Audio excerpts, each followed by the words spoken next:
আসসালামু আলাইকুম ভিউয়ার্স, দেখুন এটা হলো আমাদের শরীয়তপুরের নড়িয়া উপজেলার মূলফতগঞ্জ বাজার। এখানে একটা লঞ্চ ঘাট আছে। পদ্মা সেতু চালু হওয়ার আগে আগে মানুষ এদিক দিয়ে চলাফেরা করতো। এখান থেকে লঞ্চ ছাড়ে সদরঘাট পর্যন্ত যায়, মানুষ ঢাকা আসা যাওয়া এদিক দিয়ে করতো।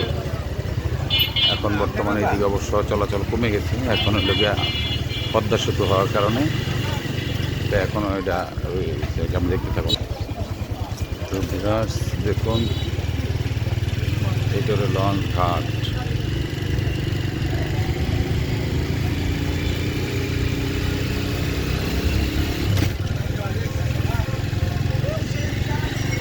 এটা হলো আমাদের গরিবের হাতির ঝিল।